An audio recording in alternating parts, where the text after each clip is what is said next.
Madam, உங்களோட நஷ்டம் இன்னொரு பொண்ணுக்கு லாபம் ஆயிடுச்சு. புரியல? இன்னும் எவ்வளவு நாளைக்கு தான் எங்க சார் உங்க பின்னாடி சுத்திட்டு இருப்பாரு? காலம் முழுக்க காத்திருந்தாலும் இந்த காதல் கை கூடாதுன்னு தெரிஞ்சு போச்சு. அதனால சாருக்கு நானே சூப்பரா ஒரு பொண்ணை பார்த்திருக்கேன்.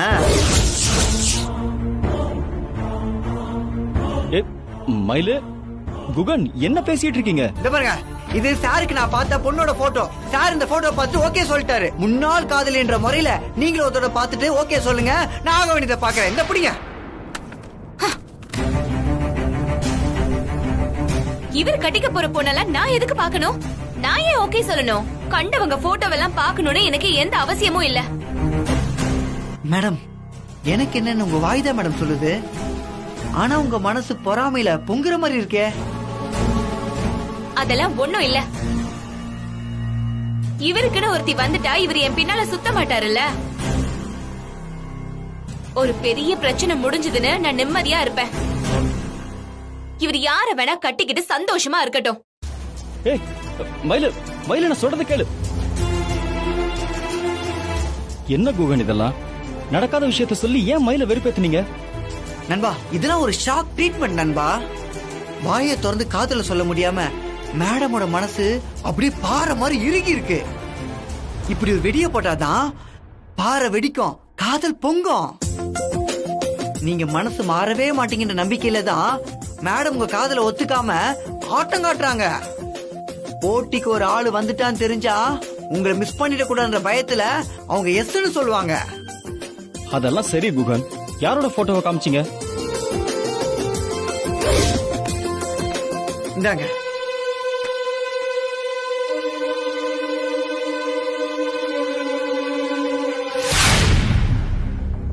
கோவத்துல உன் வயிறு எரியறதும் மனசு பொங்குறதும் எனக்கு நல்லாவே தெரியுது. ஏய், சும்மா ஏதாவது உளறிட்டு இருக்காத, பேசாம போயிடு. போறேன். நீ உண்மையை ஒத்துக்க, நான் போயிடுறேன். எதை ஒத்துக்க சொல்ற? ஜீவா சார் மேல உனக்கு இருக்கிற காதலதான். இங்க பாரு, எனக்கு யார் மேலயும் காதல் இல்ல. இல்லனா சாரோட ஃப்ரெண்டு அவருக்கு பொண்ணு பாத்திருக்கேன்னு சொன்னதும் நீ ஏன் கோபப்படணும், பொறாமையில பொங்கணும்? நீ கண்டதையும் பேசி என்ன குழப்புற. இப்ப நான் என்ன பண்ணணுங்கிற? அவர் மேல இருக்க காதல நீ இதுக்கு மேலயும் மூடி மூடி மறைக்காத. அவரை விரும்புறேங்கிறத வெளிப்படையா சொல்லிடு. இங்க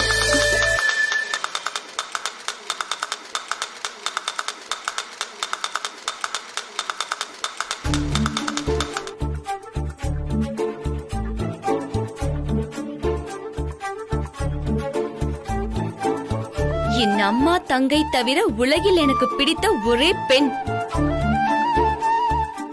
என் உயிரில் நிறைந்திருக்கும் பெண், என் உயிராகவே மாறி இருக்கும் பெண் இவள்தான். இவளோடுதான் இனி என் வாழ்க்கை. இல்லை இல்லை, இவளேதான் என் வாழ்க்கை. போட்டோ அனுப்புனதோட நிக்காம லூசுத்தனமா கிறுக்கி வேற வச்சு கடுப்பேத்துறாரா?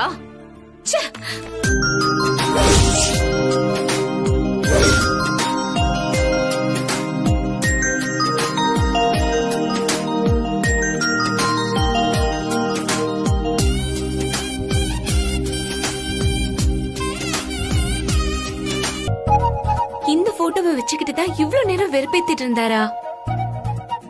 கொஞ்ச நேரத்துல என்னை ரொம்ப டென்ஷன் படுத்திட்டாரு. இருக்கு அவருக்கு.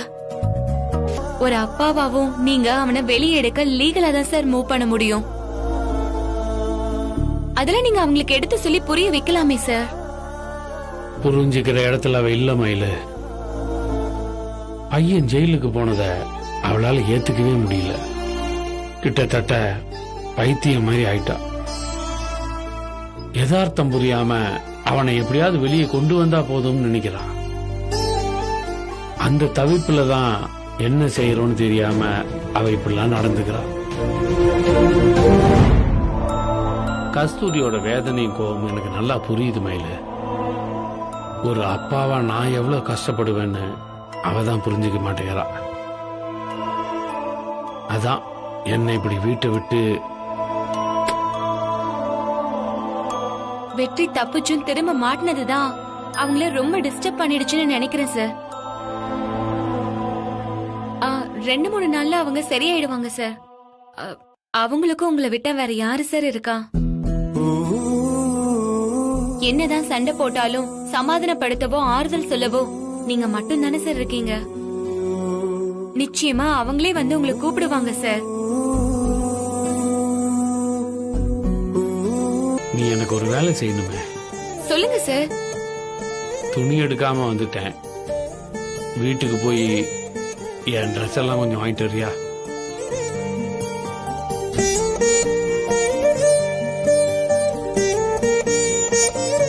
கஸ்தூரி திட்டுவாளேன்னு யோசிக்கிறியா?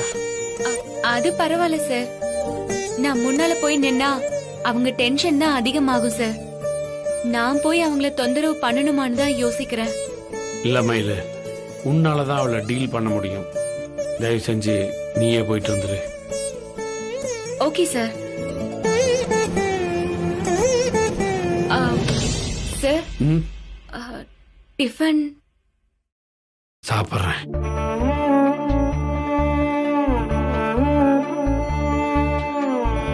Okay sir.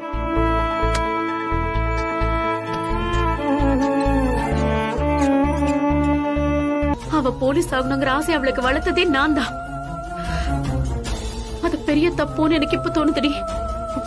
அப்ப ஏதோ உங்க அப்பா மேல இருக்கிற கோபத்துல என் பொண்ணு பெரிய போலீஸ் ஆபீசர் ஆக்கி காட்டுறேன்னு மனசுல வைராகியத்தை வளர்த்துக்கிட்டேன் நானு. ஆனா இந்த வேலையில அவ சேர்ந்ததுக்கு அப்புறம் தான் இதுல இருக்கிற பிரச்சனையில எனக்கு முழுசா புரியுது.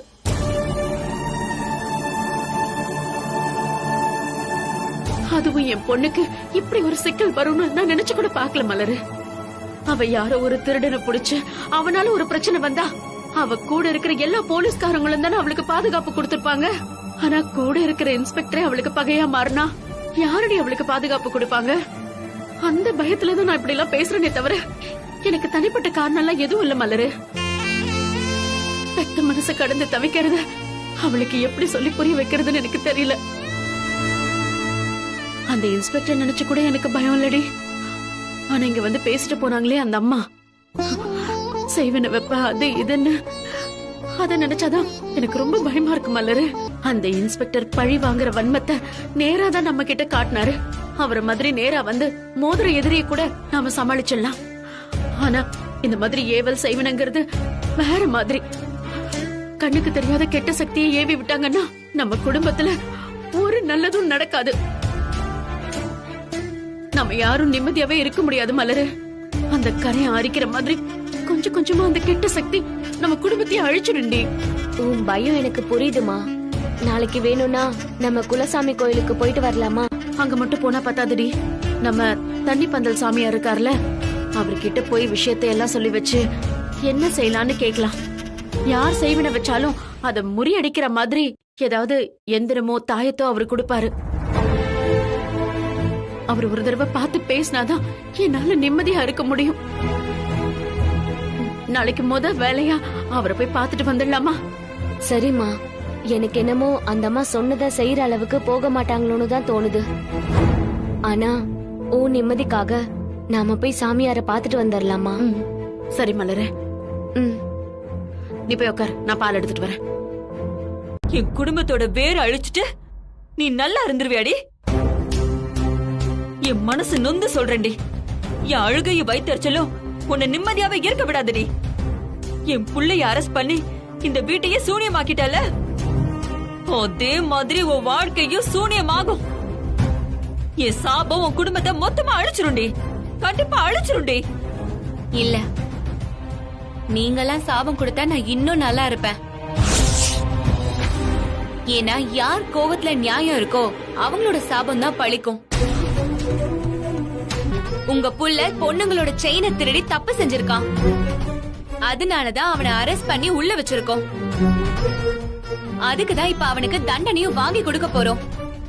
எல்லாமே சட்டப்படிதான் நடந்துகிட்டு இருக்கு. அத கேள்வி கேக்குற ரைட்ஸ் உங்களுக்கு இல்ல. உங்களுக்கு பதில் சொல்ல வேண்டிய அவசியமும் எனக்கு இல்ல.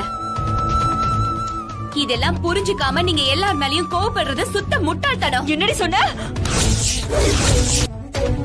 திரும்ப கைய ஓங்கறதுக்கு எனக்கு ரொம்ப நேரம் ஆகாது. உங்களுக்கு என் அம்மா வயசு, அதனாலதான் இவ்ளோ நேரம் பொறுமையா உங்களுக்கு புரிய வைக்க முயற்சி பண்ண. என் புள்ளைய விட்டுருங்க விட்டுருங்கன்னு இவ்ளோ தூரம் துடிக்கிறீங்களே, நான் உங்களை ஒரே ஒரு கேள்வி கேட்கட்டுமா? உங்க புள்ள இந்த தப்ப செய்யாம வேற யாராவது செஞ்சிருந்தா நீங்க சும்மா விட்டுருவீங்களா? ஏன் அவனை பிடிக்கல, ஏன் என் செயினை மீட்டு தரலன்னு ஸ்டேஷனுக்கு வந்து சண்டை போட மாட்டீங்க? வேற யாரோ தப்பு செஞ்சா அவனை பிடிச்சு தண்டிக்கணும், உங்க புள்ள தப்பு செஞ்சா அவனை மன்னிக்கணுமா? நல்லா இருக்குங்க உங்க நியாயம். ஒரு அம்மாவா உங்க புள்ள வேணா உங்களுக்கு வசதியா இருக்கலாம், ஆனா எங்களுக்கு எல்லாருமே ஒண்ணுதான். எவன் தப்பு செஞ்சாலும் சரி, எங்களை பொறுத்த வரைக்கும் அவன் குற்றவாளிதான். உங்க புள்ளன்றதுக்காக எங்களால சலுகை எல்லாம் காட்ட முடியாது. ஏய், நீ என்னடி அவனுக்கு சலுகை கொடுக்கறது? என் புள்ள உன்னை விட புத்திசாலி. இந்த கேஸ ஒண்ணு இல்லாம ஆக்கி அவனை வெளியில வந்துருவாண்டி. அம்மா வச்சு புள்ள இழுத்துட்டு வந்து நீ பெரிய பாவத்தை பண்ணிட்ட. அந்த பாவம் உன்னை திருப்பி அடிக்காம விடாத. யார வச்சு நீ அந்த மனுஷனும் பதக்கமும் ப்ரமோஷனும் வாங்கணும்னு நினைச்சீங்களோ, அவனாலேயே நீங்க அசிங்கப்பட்டு நிக்க போறீங்க. அவனாதான் இந்த வேலை இல்லாம நிக்க போறீங்க. நான் சொன்னதெல்லாம் நடக்குதா இல்லையான்னு பாரு. சரிங்க, எங்க பக்கம் இருக்க நியாயம் ஜெயிக்குதா இல்ல நியாயமே இல்லாத உங்க கோவம் ஜெயிக்குதான்னு கால வரப்ப பாக்கலாம். இப்ப சாரோட ட்ரெஸ் கொடுத்தீங்கன்னா நான் கிளம்பிடுவேன்.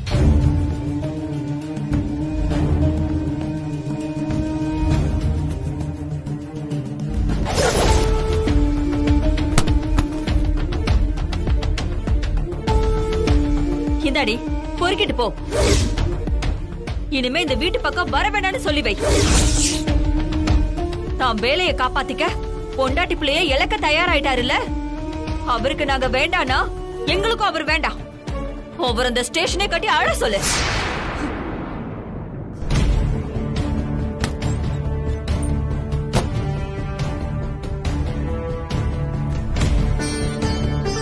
நேத்து வரைக்கும் ஒரு பிரச்சனையும் இல்ல. ஆனா இப்ப இவன் தங்கச்சி சொத்துக்காக தான் எங்க அப்பாவை கொலை பண்ணிட்டான் அப்படின்னு கேஸ் கொடுத்துட்டா. ஏய், நியாயம் தானடா? யாரா இருந்தாலும் அதானே பண்ணுவானுங்க. இவன் குடும்பத்தை பத்தியும் கொஞ்சம் யோசிச்சு பாரு கோபி. இவன் ஜெயிலுக்கு போயிட்டா இவன் பொண்டாட்டி பிள்ளையெல்லாம் யார் கோபி பாப்பா? ஏய், அது அவனோட பிரச்சனைடா. நான் என்ன பண்ண முடியும்? ஏதாவது பண்ணு. சரி, இந்த மேடல் நான் என்ன செய்யணும் சொல்லு. இந்த கேஸ் உன் மச்சின்ச்சி வேலை செய்யற ஸ்டேஷன் கண்ட்ரோல்ல தான் வருது. அவங்களுக்கு எஸ்பி லெவல்ல செல்வாக்கு இருக்கு. இன்ஸ்பெக்டரை விட அவளுக்கு தான் பவர் ஜாஸ்தி. அவங்க நினைச்சா இந்த கேஸ பெரிய கேஸாவும் ஆக்கலாம், ஒண்ணு இல்லாமையே ஆக்கிடலாம். மயிலுகிட்ட சொல்லி நீதான் நண்பனுக்கு எதுவும் பிரச்சனை வராம கேஸ முடிக்க ஏதாவது ஏற்பாடு பண்ணணும். நீங்க சொல்ற வார்த்தையில தான் என் வாழ்க்கையே இருக்கு. நான் சொன்னா மறுவார்த்தை பேசாம மயில செஞ்சு கொடுத்துருவா. அப்புறம் ஏன் சரின்னு ஒத்துக்க மாட்டேங்கிற? இல்ல, மேட்ரு கொஞ்சம் பெருசு இல்ல. Station கோர்ட்டுன்னு போறதால risk அதிகம்ல. ஓ, அதுக்கேத்த மாதிரி பயங்கரமா செலவும் ஆகும். எவ்வளவு வேணாலும் சொல்லுங்க தலைவா, கொடுத்துறேன் தலைவா. சரி, ஒரு 2 லட்ச ரூபா கொடுக்க சொல்லு. அட்வான்ஸா 20,000 ரூபா தர சொல்லு. நான் அப்புறம் வேலையெல்லாம் பக்காவா முடிச்சு தரேன்.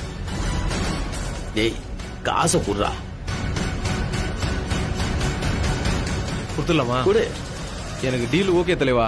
இந்தாங்க, இதுல நீங்க கேட்ட அமௌண்ட் இருக்கு. மீதி அமௌண்ட்டை சீக்கிரமா கொடுத்துறேன். எப்படியாவது இந்த பிரச்சனையை முடிச்சு விட்டா போதும். சரி சரி, கவலை விடுங்க. அதான் அட்வான்ஸ் கொடுத்துட்டீங்கல்ல, இந்த கேஸ்ல இருந்து இப்பவே வெளியே வந்த மாதிரி நினைச்சுக்கங்க. மயில் கிட்ட பேசிட்டு நான் உங்களுக்கு ஃபோன் பண்றேன். ஓகே? ஓகே தலைவா. வெற்றி உள்ள இருக்கிறது அவங்கள ரொம்ப பாதிச்சிருச்சு. அவங்க தான் நிலையிலேயே இல்லன்றது எனக்கு நல்லா புரிஞ்சிருச்சு.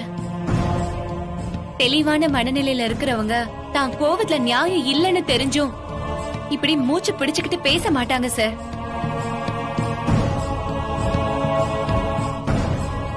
என்ன பத்தி ஏதாவது விசாரிச்சலாமே?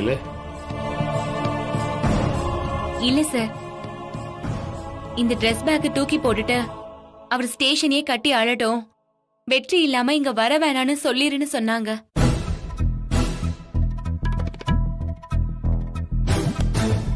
பிரச்சனை என்னன்னா கஸ்தூரி ஒரு அம்மாவா மட்டும் யோசிக்கிறா. ஆனா நானு இன்ஸ்பெக்டர் குருமூர்த்தியாவும் வெற்றிக்கு அப்பாவும் ரெட்டை வேஷம் போட வேண்டியது இருக்குல்ல. ரெண்டையுமே நான் பேலன்ஸ் பண்ணி போய் தானே ஆகணும். அத அவளால புரிஞ்சிக்க முடியாது. கவலைப்படாதீங்க சார். ரொம்ப எமோஷனல்ல இருக்கிறதுனால இப்ப அவங்களால எதுவுமே யோசிக்க முடியாம இருக்காங்க. ஆனா சீக்கிரமே அவங்க நிதானத்துக்கு வருவாங்க சார். செஞ்சது தப்புன்னு புரிஞ்சு உங்களை வீட்டுக்கு கூப்பிடுவாங்க சார். இல்ல மயிலு, கஸ்தூரிய பத்தி எனக்கு தான் நல்லா தெரியும். வெற்றி வீட்டுக்கு வந்தாதான் அவ சரியாவா. அந்த விஷயத்துல எனக்கு உன் உதவி கொஞ்சம் தேவைப்படும். நீ செய்வல்ல? சார் நான் என்ன செய்யணும்னு சொல்லுங்க சார். நேரம் வரும்போது சொல்றேன். ஆனா என்னோட வீட்டு பிரச்சனை சரியாவறதுக்கு உன்னோட சப்போர்ட் எனக்கு கொஞ்சம் தேவைப்படும். எனக்காக அதை நீ செய்வேன்னு நம்புறேன். செய்வியா மயிலு? சார் என்னால முடிஞ்சத அது நியாயமா இருந்தா கண்டிப்பா நான் செய்யறேன் சார். ஸ்டேஷன்லயே இருந்தா உங்களுக்கு சாப்பாடுலாம் எப்படி சார்? அதான் தெருவுக்கு 4 ஹோட்டல் கட்டி வச்சிருக்காங்களே, ஏதாவது நல்ல ஹோட்டலா பார்த்து வாங்கி சாப்பிட வேண்டியதுதான். உங்களுக்கு தான் ஹோட்டல் சாப்பாடு செட் ஆகாதே சார். செட் ஆகுதோ இல்லையோ, பசிச்சா சாப்பிட்டு தானே ஆகணும். சரி மேல, டியூட்டி நேரத்துல தேவையில்லாத ரொம்ப நேரம் பேசிட்டோம். பேசின வரலும் போதும் போய் டியூட்டியை பார். அப்புறம் லஞ்ச் அவர்ல நல்ல ஹோட்டலா பார்த்து நீயே எனக்கு சாப்பாடு வாங்கிட்டு வந்துரு. Okay sir. மயில, சாரு மனசு உடைஞ்சு போயிருக்கிறாரு. சொந்த கதையெல்லாம் நம்ம கிட்ட மனசு விட்டு பேசுறாருன்னு நினைச்சு அட்வான்டேஜ் எடுத்துக்காத. என்ன 2 விஷயத்தை நீ எப்பவும் மனசுல வச்சிருக்கணும். 1, உள்ளுக்குள்ள 1000 பிரச்சனை இருந்தாலும் யூனிஃபார்மா மாட்டிட்டானா குருமூர்த்தி டெரர் தான். 2வது, இந்த பிரச்சனைக்கு காரணமே நீதான். சார் மனசை அமைதியா வச்சுக்கோங்க சார். இப்ப டீ ஏதாவது வேணுமா சார்? எதுவும் தேவையில்லை, நீ போய் டியூட்டியை பாரு. போ.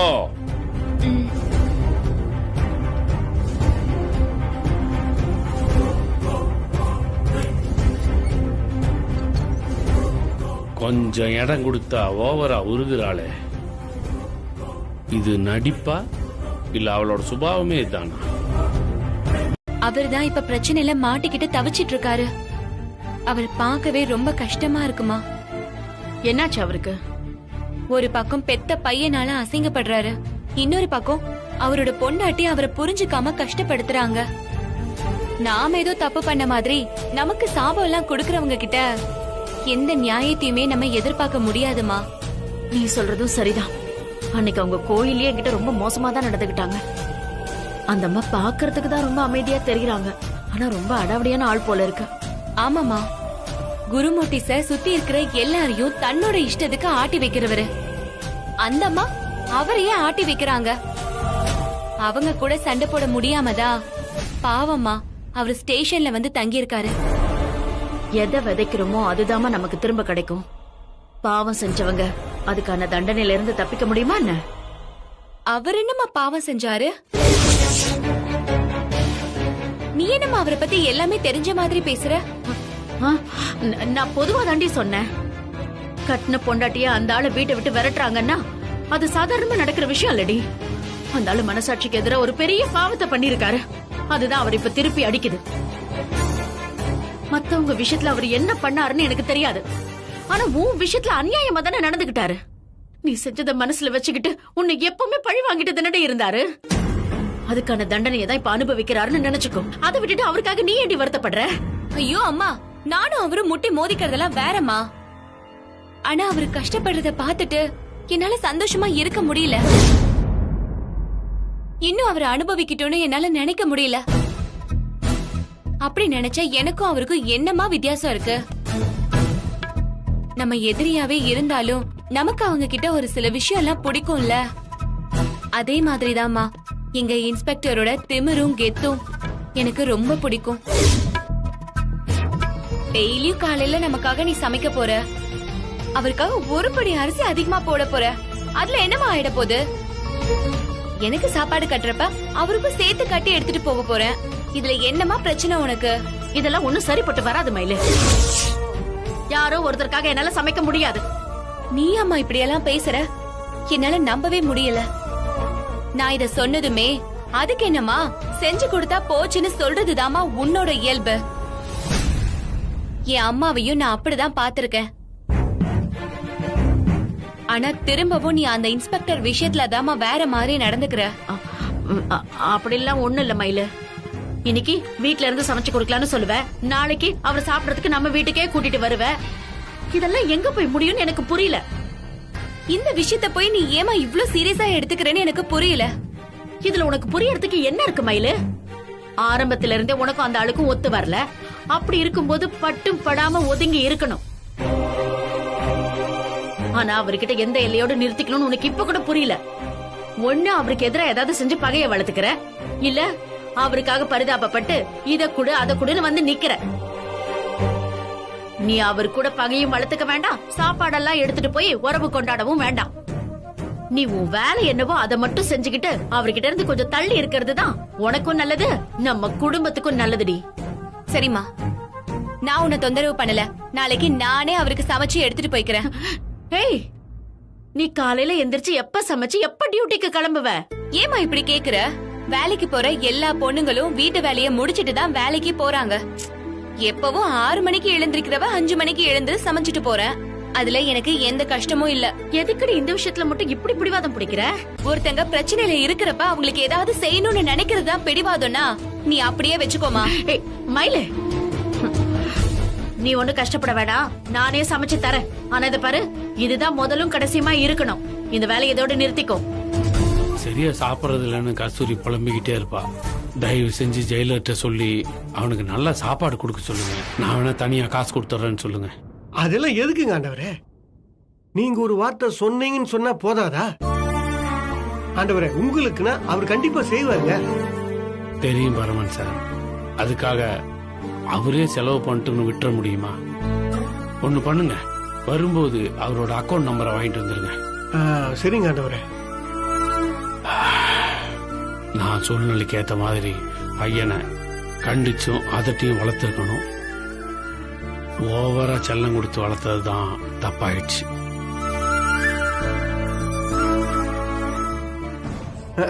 வளர்த்த வேண்டிய வயசுல ஒழுங்கா வளர்க்காம இப்ப குழம்பு என்ன பிரயோஜனம்? நல்லா வருது வாயில். கையில பிராக்சர் போல இருக்கு மயிலு. வெறும் உடம்பா இருக்கேன்னு ஷர்ட் எடுத்து போட்டேன், என்னால கைய தூக்கவே முடியல மயிலு. வலி பின்னி எடுக்குது. அது வெற்றியோட சண்டை போடும் போது கீழே விழுந்தான்ல, அப்பதான் வேகமா கை தரையில மோதிருச்சு. அந்த சமயத்துல பெருசா எதுவும் தெரியல மயிலு. ஹேண்ட் ஸ்ப்ரெயின் மாதிரி என்னமோ ஆயிருக்கும் போல. எனக்கு கொஞ்சம் கொஞ்சமா வலி அதிகமாயிட்டே இருக்கு.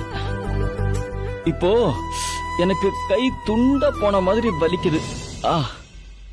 என்னால என் கைய தூக்கி இந்த ஷர்ட்டை கூட போட முடியல.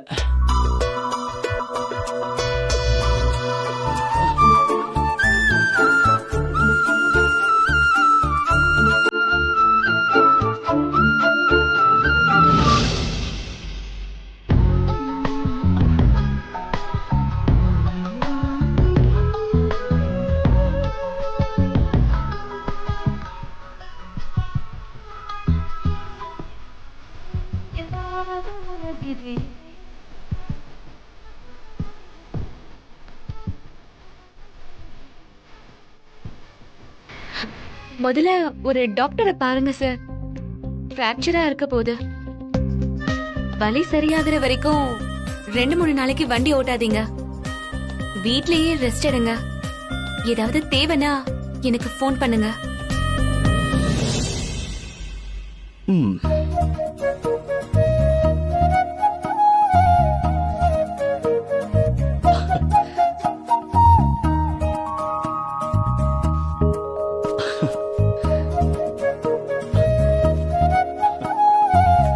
டேய் ஜீவா, மயில் கிட்ட கம்பி கட்டுற கதையெல்லாம் நல்லாவே சொன்னடா.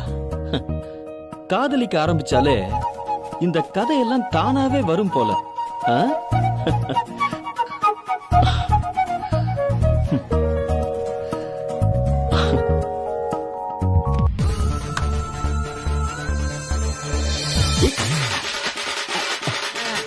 முதல் முறையா அவருக்கு நம்ம வீட்டு சாப்பாடு எடுத்துட்டு போற.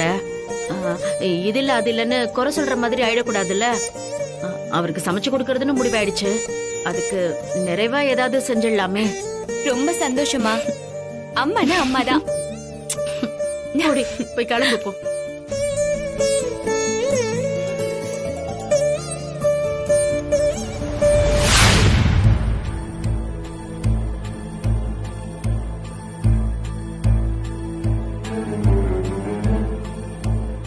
வெற்றி,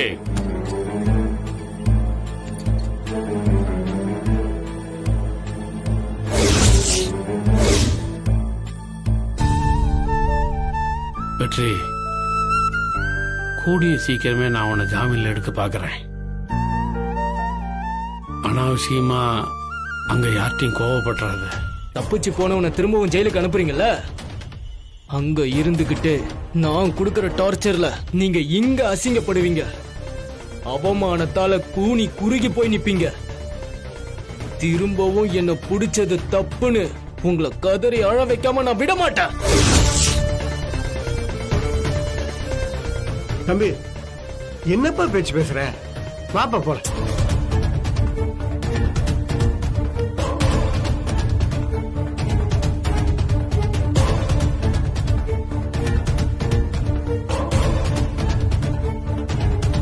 மயிலு, அவனுக்கு பாதகமும் இல்லாம நீதான் இந்த கேஸை முடிச்சு கொடுக்கணும்.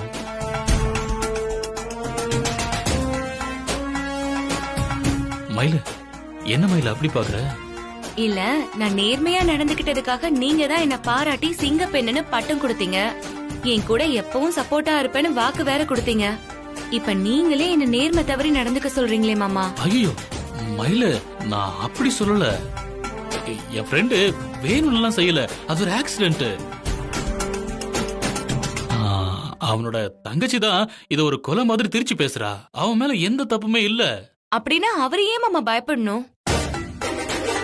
தப்பு செஞ்சவங்க தான் குறுக்கு வழியில போய் நியாயத்தை அவங்க பக்கம் திருப்ப பாப்பாங்க. அவர் தப்பே செய்யலங்கிறப்ப அதுக்கான அவசியமே இல்ல மாமா.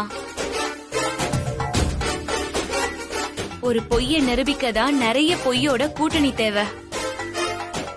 உண்மையை நிரூபிக்க அந்த உண்மையே போதும் மாமா. வேற எந்த சப்போர்ட்டும் வேணாமே. மயிலு, நீ சொல்றதெல்லாம் கரெக்ட் தான். ஆனா அவன் தங்கச்சி பயங்கர கிரிமினல். அவ பொய்யான ஆதாரத்தை எல்லாம் திரட்டி இது கொலைதான்னு சொல்லி கோர்ட்ல நம்ப வச்சிடுவாளோன்னு சொல்லி அவன் பயப்படுறான். விசாரணையில என்ன நடந்துச்சுங்கறத அவரை தெளிவா சொல்ல சொல்லுங்க. அவர் மேல தப்பு இருக்கா இல்லையாங்கறத நான் முடிவு பண்ண முடியாது. என்ன நடந்துச்சோ அதுதான் என்னால சார்ஜ் ஷீட்ல எழுத முடியும் மாமா. அவர் பக்கம் தான் உண்மை இருக்குன்னா அத கோர்ட்ல வந்து அவர் நிரூபிக்கட்டும். அவர் தப்பே செய்யலங்கிறப்ப யார் உதவியும் அவருக்கு தேவைப்படாது மாமா. ஒரு நல்ல வக்கீலா பிடிச்சு அவரை வாதாட சொல்லுங்க. உண்மை ஜெயிக்கும்ன்ற நம்பிக்கையோட கோர்ட்ல போய் நிக்க சொல்லுங்க. அவர் நிரபராதினா நிச்சயமா தீர்ப்பு அவருக்கு சாதகமா தான் வரும் மாமா. ஒரு கேஸோட முடிவை கோர்ட்டு தான் முடிவு பண்ணணும். இந்த தீர்ப்பு தான் வரும்னு முடிவு பண்ணிட்டு அதுக்கு ஏத்த மாதிரி ஸ்டேஷன்ல தீர்ப்பு எழுத முடியாது. என்னால எந்த ஃபேவரும் செய்ய முடியாதுன்னு உங்க ஃப்ரெண்டு கிட்ட சொல்லிடுங்க மாமா.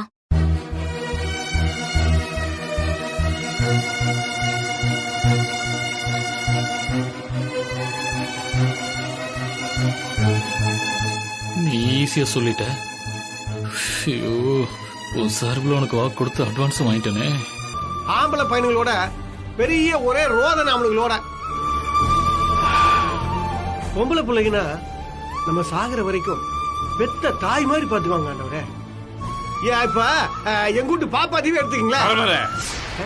உங்க பொண்ணோட பெருமையெல்லாம் நான் இப்ப காட்டினா போய் வேலையை பாருங்க.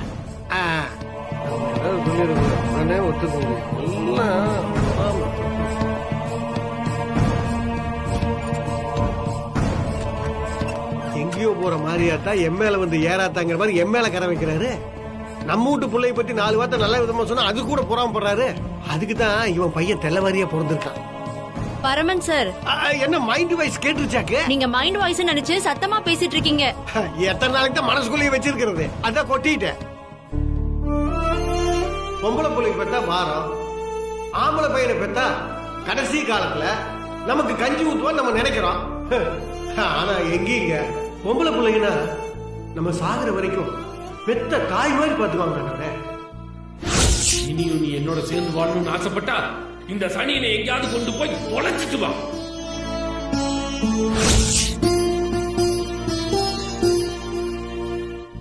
இவர்தான் என் அப்பாவே இல்ல, இவர்தான் என்னோட முதல் எதிரி. ஆண்டவரோட மகனை இவ திரும்ப தூக்கி உள்ள வச்சிட்டாள்ல, அந்த சந்தோஷத்தை புது அம்மனி விருந்து சாப்பிட்டு கொண்டாடுவான்னு நினைக்கிறேன். கரெக்டான புது அம்மனி? இல்ல சார், இந்த சாப்பாட்டை நான் சாருக்காக தான் எடுத்துட்டு வந்தேன்.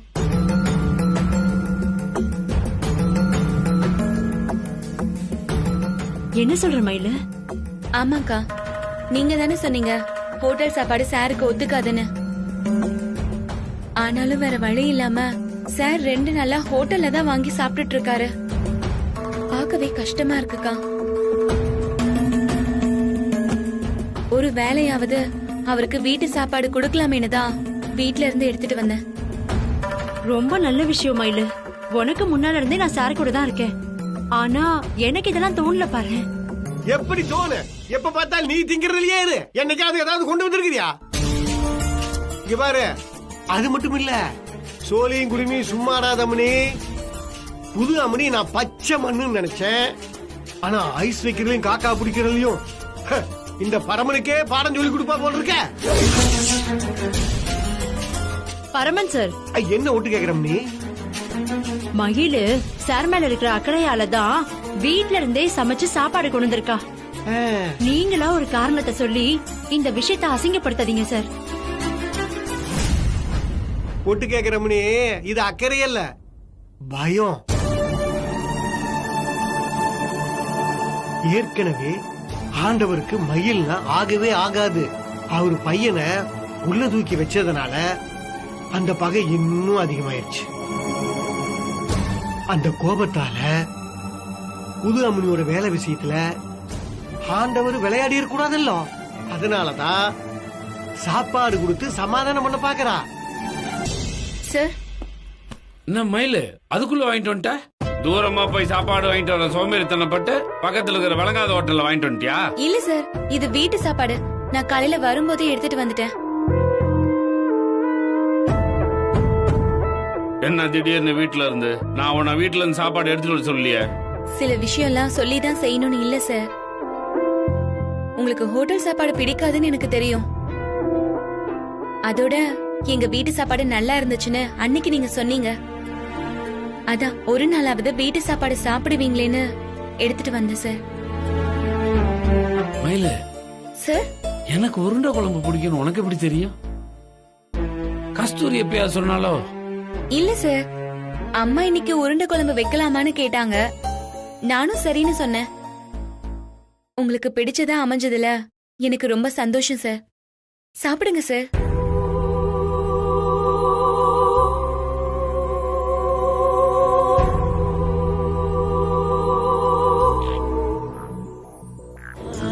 சுசீலா, லட்சம் பேர் இந்த உருண்டை குழம்பு வச்சாலும் நீ வச்ச குழம்பு எது நான் கண்டுபிடிச்சிருவேன். எப்படி தெரியுமா? அவ்வளவு ருசி, அவ்வளவு மனம்.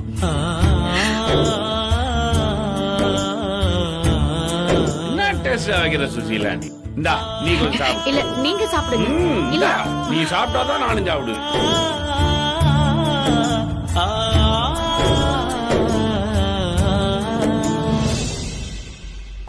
சார், சாப்பிட்டு ரொம்ப நேரம் கை கழுவாம இருக்க கூடாது. இந்தாங்க சார், கை கழுவுங்க.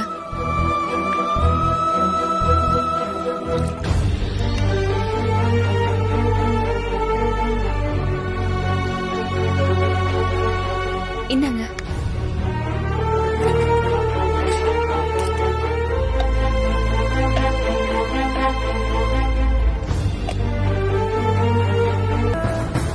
இன்னைக்கு நான் சாப்பிட்ட சாப்பாடு என் மனசுல உன் நினப்ப கிளறி விட்டுருச்சு சுசீலா.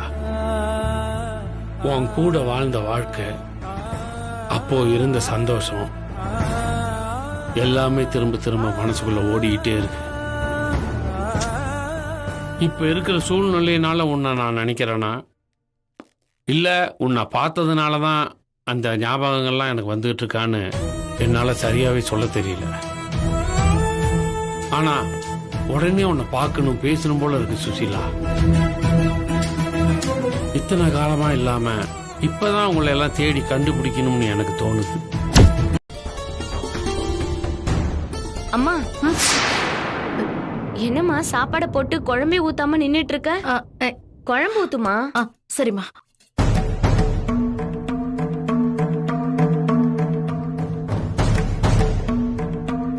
அம்மா என்னம்மா யோசனை? அதெல்லாம் ஒண்ணு இல்லம்மா, ஏதோ யோசிச்சுக்கிட்டு இருக்கேன். நீ சாப்பிடு. அம்மா அந்த இன்ஸ்பெக்டர் என்ன சொல்ல போறாருன்னு தானே யோசிக்கிற? உன் சாப்பாடு யாருக்குமா பிடிக்காம போகும்? தினமும் உங்க வீட்ல இருந்தே சாப்பாடு கொண்டு வான்னு சொல்ல போறாரு.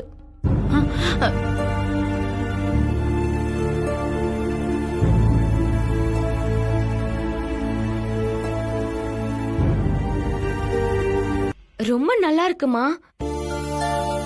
ஆனா வழக்கமா வைக்கிற மாதிரி இல்ல, அதை விட ருசியா இருக்கு. இன்ஸ்பெக்டருக்கு பிடிக்கணுமேனு ரொம்ப மெனக்கிட்டு பண்ணிருக்க போல.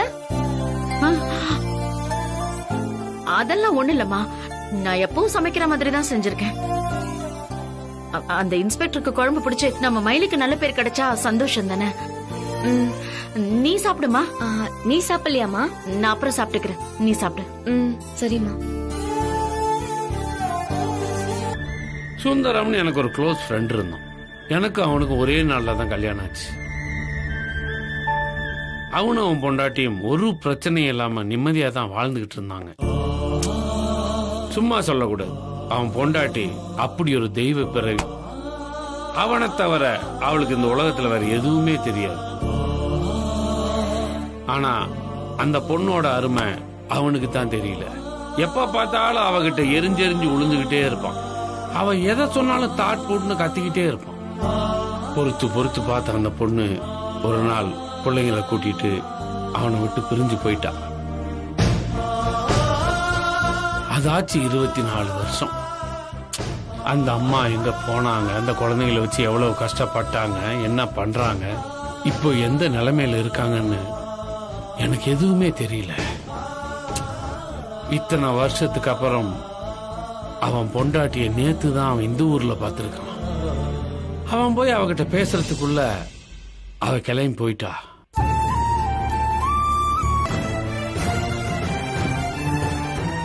என் சார்பில் நீதான் அந்த அம்மாவை தேடி கண்டுபிடிக்கணும்.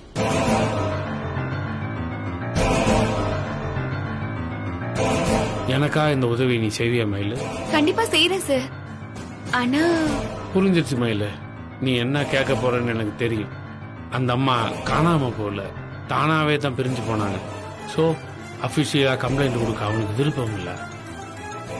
அன்அபிஷியலா தான் நாம இதை விசாரிக்கணும். டிபார்ட்மெண்ட் வேலையை விட்டுட்டு இதை செய்யணுமா நீ நினைக்கலாம். கம்ப்ளைண்டா வந்தாதான் நம்ம பப்ளிக் உதவி செய்யணும்னு இல்லை. பிரிஞ்சு போற பொண்டாட்டி புருஷன் சேர்த்து வைக்கிறதும் செய்யறது கூட பப்ளிக் சர்வீஸ் தானே மயிலு. அவன் பிரிஞ்சு போற பொண்டாட்டியோட சேரணும்னு அவன் ரொம்ப பரிதவிக்கிறான். அவனுக்கு உதவுறது கூட நம்ம கடமை தானே மயிலு. Okay sir.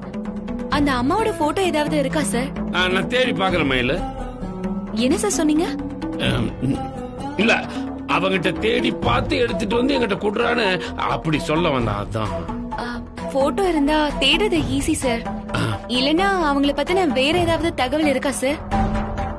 கடைசியா யாராவது அவங்கள பாத்திருக்கலாம், நான் இங்கதான் இருக்கேன்னு அந்த அம்மா அவங்க கிட்ட சொல்லிருக்கலாம். அப்படி யாரும் பார்த்த மாதிரி தெரியலையே மயில. அவனுக்கு தெரிஞ்ச ஒரு பாட்டி இருந்தாங்க. கடைசியா அந்த அம்மா கோயம்புத்தூர் பஸ் ஏறும்போது அந்த பாட்டி தான் பார்த்திருக்காங்க. ஆனா நேத்து அவன் இந்த ஊர்ல தான் அந்த அம்மாவை பார்த்திருக்கான். கோயம்புத்தூர் பஸ் ஏறினவங்க இந்த ஊர்ல இறங்கி இருக்கலாம் இல்லையா? சோ நம்ம இந்த ஊரை மட்டும் போக்கஸ் பண்ணி கரெக்டா தேடினோம்னா கண்டிப்பா அந்த அம்மாவை தேடி கண்டுபிடிச்சிடலாம் மயில. ஓகே சார், நீங்க போட்டோ கொடுங்க, நான் இப்ப இருந்தே அந்த வேலையை ஆரம்பிக்கிறேன். நல்லது மயில. என் சாப்பாடு என்ன ஞாபகப்படுத்திட கூடாதுன்னு நினைச்சேன். நான் பயப்படுற மாதிரி தான் எல்லாமே நடக்குது. அம்மா என்னம்மா வேற ஏதோ யோசனையில போயிடுற? அதெல்லாம் ஒண்ணு இல்ல, நீ மேல சொல்லு. சாப்பிட்டுட்டே இருந்தவரு திடீர்னு உன் பேரை கேட்டாரு. என் பேரா? எதுக்கு? தெரியலம்மா, அவரு கேட்டாரு, நான் சொன்னேன். கடவுளே, பேரை கேட்டவரு சொந்த ஊரை பத்தி விசாரிச்சிருப்பாரா? இவன் என்ன சொல்லி தொலைச்சான்னு தெரியலையே. என் மேல உங்க சார் வேற ஏதாவது கேட்டாரா? இல்லம்மா, சார் உனக்கு ஸ்பெஷலா தேங்க்ஸ் சொல்ல சொன்னாரு. சரி சரி, இதோட இந்த வேலையை விட்டுரு. உன் ஆசைக்கு ஒரு நாள் சமைச்சு கொடுத்தேன், இதுக்கப்புறம் என்ன தொந்தரவு பண்ணக்கூடாது, சரியா? நான் போய் உனக்கு காஃபி போட்டு எடுத்துட்டு வரேன்.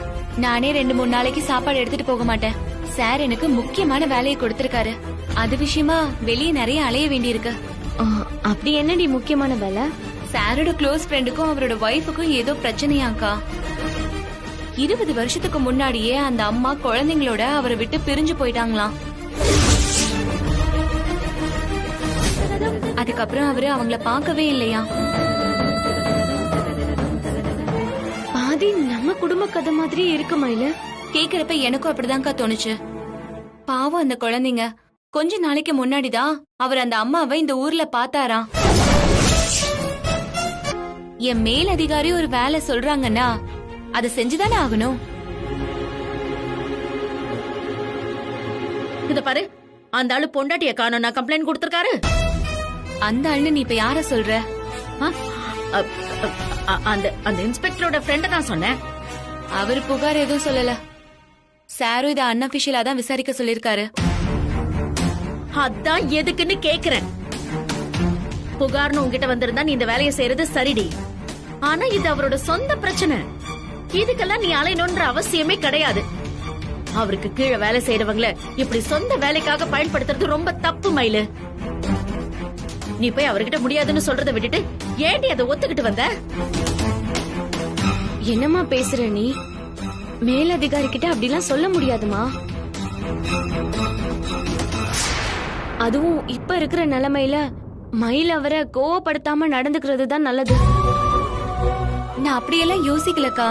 என் மனசாட்சிக்கு விரோதமா இருந்துச்சுன்னா நானே நேராவே முடியாதுன்னு சொல்லிருப்பேன்.